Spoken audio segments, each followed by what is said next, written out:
నా ఊహల్లో నా ఊరేగింది నువ్వమ్మా, నా బ్రహ్మచర్యం బాకీ చెరిపేసిందమ్మా.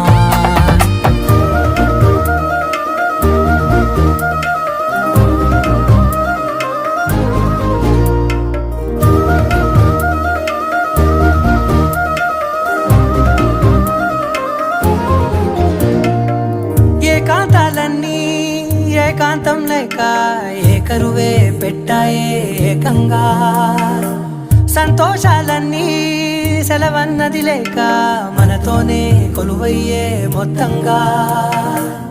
స్వాగతాలు లేని ఒంట్లో ఉండలేక విరహం కనుమరుగయ్యే మనతో వేగలేక, కష్టం నష్టం అనే సొంత వాళ్ళు రాక కన్నీరు